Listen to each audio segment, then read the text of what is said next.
Hello friends, welcome in उपल mathematics. आज हम एक्सरसाइज 5.2 के नेक्स्ट क्वेश्चन करेंगे। तो क्वेश्चन 4 है हमारे पास, which term of the AP is 78 check करना है। इस टर्म की कौन सी, इस सीरीज़ की कौन सी टर्म है। जैसे ये हमारे पास फर्स्ट है, ये सेकंड है, ये थर्ड है, ये फोर्थ है, इसे हम क्या लेट कर लेते हैं nth टर्म। तो हमारे पास फर्स्ट टर्म है 3 और डिफरेंस कितना है, second term minus first term. तो 8 माइनस 3 हमारे पास क्या आ गया 5। तो nth टर्म हमारे पास क्या दी हुई है 78। तो nth टर्म की identity a plus n minus 1 into D 78, और a की वैल्यू 3 है, n हमने फाइंड आउट करना है और d की वैल्यू क्या है 5। ठीक है, अब ये 3 है, उधर जाके क्या हो जाएगा नेगेटिव का। तो 78 माइनस 3, 78 माइनस 3 75। तो n माइनस 1 75 डिवाइड बाई 5। तो ये क्या आ गया 5 1 द 5 और 50 और यहाँ आ जाएगा 15। ठीक है, 5 1 द 5 और 5 5 द 25। तो 1 उधर आके ऐड हो जाएगा। तो 15 प्लस 1 हमारे पास आ गया 16 टर्म। तो ये जो 78 है हमारे पास कौन सी टर्म है, 16 टर्म है। ठीक है, तो ये था हमारा क्वेश्चन नंबर 4। तो चलते हैं क्वेश्चन नंबर 5 पर। 5th क्वेश्चन है, find the number of terms in each of the following APs. तो फर्स्ट सीरीज है हमारे पास 7, 13, 19 और 205। हमने चेक करना है ये कौन सी टर्म है। तो वैसे ही फर्स्ट टर्म हमारे पास दी हुई है 7 और डिफरेंस क्या दिया हुआ है 13 माइनस 7 इज 6, और nth टर्म हमारे पास दी हुई है 205। तो nth टर्म की identity a plus n minus 1 into D 205। तो a की वैल्यू 7, n माइनस 1 और d की वैल्यू हमारे पास कितनी है 6। ठीक है, तो 7 उधर आके सब्ट्रैक्ट हो जाएगा। तो 205 माइनस 7, 205 माइनस 7 हमारे पास क्या आ जाएगा 198। ठीक है, तो 198 को हम डिवाइड करेंगे 6 से। 6 3 द 18 और 6 3 द 18। तो 1 उधर आके ऐड हो जाएगा। तो कौन सी टर्म है हमारे पास, ये 34th टर्म है। तो ये टर्म हमारे पास कौन सी है 34th टर्म है। ठीक है, तो चलते हैं इसके सेकंड पार्ट पर। तो सेकंड है हमारे पास 18, 15/1/2, 13 और नेगेटिव 47। तो फर्स्ट टर्म हमारे पास क्या 18 और difference second term minus first term. तो 15 इंटू 2 30, 30 प्लस 1 31/2 नेगेटिव 18।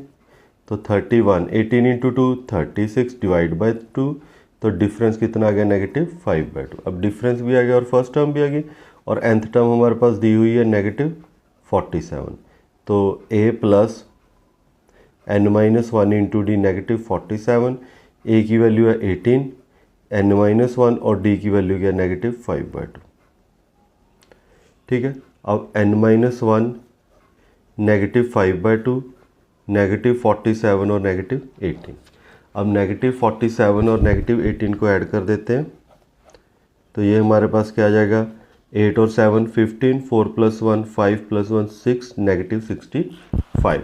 तो n माइनस 1, अब ये नेगेटिव 5/2 यहाँ मल्टीप्लाई हो रहा है, उधर आके क्या हो जाएगा रेसिप्रोकल होगा 2 by negative 5। Negative negative cancel. तो ये 5 1 द 5, 5 3 द 15 और 13 इंटू 2 26, और 1 उधर जाके ऐड हो जाएगा। तो 26 प्लस 1, तो ये कौन सी टर्म है 27 टर्म है। ठीक है, तो ये आंसर आ गया हमारे पास 27। ये कौन सा क्वेश्चन था 5th का सेकंड पार्ट। तो चलते हैं क्वेश्चन नंबर 6 पर। क्वेश्चन नंबर 6 हमारे पास है, check whether negative 150 is the term of this AP और नॉट। हमने चेक करना है कि ये इस सीरीज में आएगा कहीं आगे जाके नेगेटिव 150 के नहीं। जैसे हमारे पास फर्स्ट टर्म है 11 है और डिफरेंस हमारे पास 8 माइनस 11। तो कितना आ जाएगा नेगेटिव 3 आ जाएगा। ठीक है, हम इसे क्या लेट कर लेते हैं चेक करने के लिए anth। ठीक है, हमने n फाइंड आउट करना है। अगर n तो देखो इंटीजर आ गया, पॉजिटिव इंटीजर, तो ये होगा। और अगर n नेगेटिव में आ गया या फ्रैक्शन में आ गया तो ये पॉसिबल नहीं है, क्योंकि n कभी भी नेगेटिव में भी नहीं होता और कभी भी फ्रैक्शन में भी नहीं होता। ठीक है, तो चेक करते हैं a plus n minus 1 into D negative 150। a की वैल्यू क्या है 11 और n माइनस 1 और d की वैल्यू क्या है नेगेटिव 3। ठीक है, तो हम क्या करेंगे, पहले 11 उधर के नेगेटिव हो जाएगा। तो ये क्या आ जाएगा नेगेटिव 150 नेगेटिव 11। ठीक है, तो ये आ गया हमारे पास -161। अब -3 को इसके साथ डिवाइड कर देते हैं, तो -161 -3 नेगेटिव नेगेटिव कैंसिल। अब ये इसके साथ कैंसिल नहीं हो रहा, फिर 1 भी उधर ऐड करके देख लेते हैं। 161 डिवाइड बाई 3 +1, तो ये आ गया 161 + 3 डिवाइड बाई 3, ये आ गया 164 डिवाइड बाई 3। अब ये इसके साथ कैंसिल तो हो नहीं रहा, ठीक है, और ये फ्रैक्शन में आ रहा है, तो हम क्या लिखेंगे, no, -150 is not a term of given AP, ठीक है, और ये एपी में एपी की टर्म नहीं है, ठीक है। ये कौन सा क्वेश्चन है, क्वेश्चन नंबर 6। तो चलते हैं क्वेश्चन नंबर 7 पर। Question number 7, find the 31st term of an AP whose 11th term is 38 and 16th term is 73। तो हमारे पास देखो 11 टर्म गिवन है 38 और 16 टर्म गिवन है 73। हमने कौन सी टर्म फाइंड आउट करनी है, 31st। तो 11 टर्म है, तो इसकी आइडेंटिटी हमारे पास क्या होगी, a + 10d, यानी जो भी टर्म फाइंड आउट करनी है उससे एक कम हो जाता है, तो यहाँ क्या आएगा, a + 15d, ठीक है। इन दोनों को हम सॉल्व कर देते हैं, a + 15d 73 और a + 10d = 38।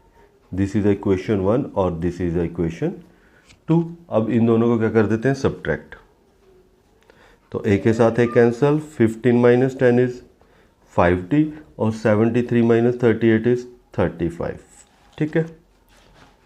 तो अब 5 उधर के डिवाइड हो जाएगा, 35 डिवाइड बाई 5, तो d की वैल्यू हमारे पास क्या आ गई, 7। अब d की वैल्यू फर्स्ट में सब्सटीट्यूट कर देते हैं इन इक्वेशन 1, तो हमारे पास a + 15 × 7 73, तो 15 × 7 105 73, तो a की वैल्यू आ गई 73 - 105, तो a की वैल्यू हमारे पास कितनी आ गई, -32। अब हमारे पास a और d की वैल्यू आ गई, हम फाइंड आउट क्या करना थी हमने, 31st टर्म, तो 31st टर्म फाइंड आउट करनी है, तो 31st हमारे पास क्या होगी, a + 30d, a हमारे पास क्या है, -32 और 30d की वैल्यू कितनी है, 7, तो -32 7 × 30 210, तो 10 - 2 8, 10 - 3 7, तो हमारे पास जो 31st टर्म है वो कितनी आ गई, 178। तो ये था हमारा क्वेश्चन नंबर 7। तो यहाँ हमारे 7 तक कंप्लीट होता है इस वीडियो में। नेक्स्ट वीडियो में नेक्स्ट क्वेश्चन करेंगे। अगर आपको क्वेश्चन समझ आए तो चैनल को सब्सक्राइब करें। Thanks for watching and subscribe the channel.